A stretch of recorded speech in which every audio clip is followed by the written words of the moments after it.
Malaysia just had its first ever opposition victory. We're talking about a whole new government. Following an election result that surprised even longtime analysts in the region, Najib Razak stepped down as prime minister in May 2018 to cede power to a man who not only mentored him, but actually helped him get into power in the first place. I'm Alex, this is Now This World, and in the wake of this historic election, we're diving into the end of Najib Razak's rule and what it will mean for the people of Malaysia. It's almost like the country is going through a rebirth. It's an opportunity to start afresh, to begin to move forward. That's Dr. Bridget Welsh, a Southeast Asia specialist who has written and edited several books on Malaysian politics. We spoke to her from Kuala Lumpur, where she witnessed the May vote. This is what the streets of the capital city looked like. Opposition supporters crowded the streets, many in disbelief. It's hard to imagine, like we've been hoping for this situation for a very long time. It's like a miracle really, a dream come true. 92-year-old Mahathir Mohamad, who was previously Malaysia's prime minister for 22 years, managed to unseat one of the world's most corrupt leaders, a man some experts deemed untouchable. The expectation was that the opposition wasn't going to win. They had to overcome extensive gerrymandering and malapportionment, and also many of the advantages that the government had, which is to buy votes and others. To understand how significant this transfer of power actually is, we need to go back and look at what led up to it. Najib Razak, the son of Malaysia's second prime minister and nephew of its third, won his first election at the ripe young age of 23. He quickly rose to leadership roles within his party, the United Malays National Organization, or UMNO, and became prime minister in 2009. He billed himself as an economic reformer, promising a multi-billion-dollar stimulus plan to, among other things, grow the country's GDP, rouse the housing market, and repair broken infrastructure. This led to the creation of a state investment fund called One Malaysia Development Berhad, or 1MDB, which was designed to boost the economy and attract foreign investment. Instead, missed payments drew attention to the fact that the fund had actually accumulated billions of dollars in debt. Subsequent international investigations found that Najib and his associates had spent more than $4.5 billion from 1MDB on things like yachts, jewelry, luxury real estate, and even, weirdly, to fund the production of Hollywood films.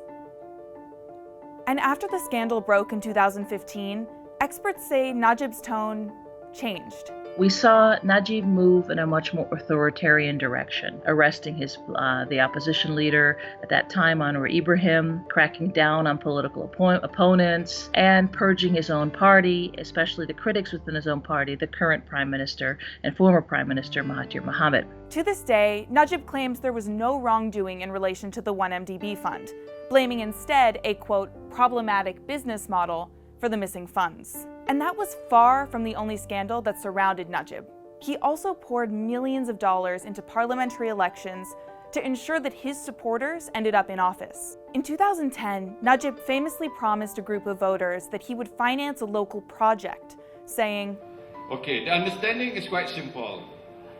You help me, I help you." Not only did the financial scandals pose a threat to Malaysia's credit rating and increase the national debt, they fostered a culture of mistrust around government, one that certain sectors of Malaysian society were ready to rebel against and change.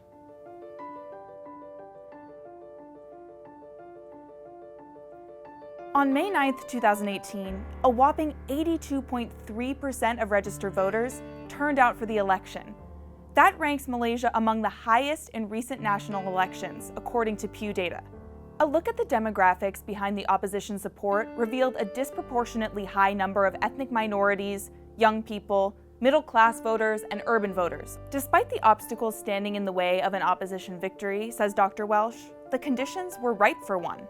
Especially when you've had so much negativity as Malaysia had. There were excessive corruption and abuses of power and lawlessness. Now they have an opportunity to start again. He is the man who built this nation and is going to rebuild this nation and make sure we are set in the right path. Mahathir Mohamad won 115 seats, just over the 112 he needed to defeat the Barisan Nasional coalition, which previously held power for 60 years. Mahathir Mohamad previously served as prime minister for the party he just defeated from 1981 until 2003, when he stepped down, feeling like he had served long enough. His time in power wasn't without controversy. He jailed opposition supporters and activists without trial, and was seen by some as authoritarian. But, hailed by many as the father of modern Malaysia, he also oversaw significant economic growth during his 5 consecutive terms, and general modernization of infrastructure, like the then tallest structure, the Petronas Towers, a landmark of his legacy. Though he helped Najib win his seat in 2009, Mahathir became openly critical of the former PM, especially when it came to the corruption charges and his lavish lifestyle. And that's why, says Dr. Welsh, many Malaysians are excited to have him back. This served to really inspire a lot of Malaysians because they felt that here's a man who didn't have to come back, but chose to come back in order to give the opposition a stronger chance of winning.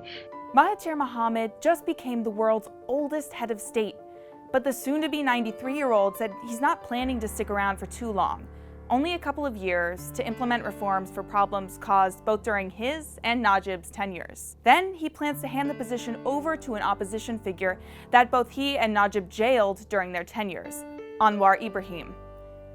Mahathir pardoned Anwar quickly after winning the election, and Mahathir is already making good on some of his commitments.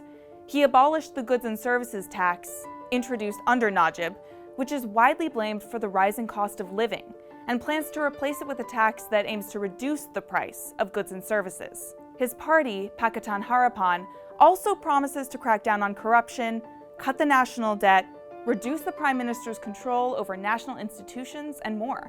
As for Najib, his outlook isn't quite as sunny. Having already been questioned by the anti-corruption agency, it's expected that he and his wife will face charges, which would be unprecedented in Malaysia, and one of only a few cases ever where a former PM faced charges in Southeast Asia. Mahathir stopped Najib and Rasma from leaving the country soon after the election. After government officials raided their homes, they seized dozens of bags of cash, jewels, and Rasma's indulgence of choice, boxes upon boxes of Birkin bags. But what does this all mean for Malaysia? Some experts say it's too early to celebrate, that democracy takes time to unfold, and there's still room to fall back into old ways. But most are optimistic about the country's future. So what do you think? Is a new lasting era of democracy dawning on Malaysia? Or will Mahathir fall back into some of the strongman practices that earned him criticism during his first tenure? Leave your thoughts in the comments below. Thanks for watching Now This World, and don't forget to hit that like and subscribe button.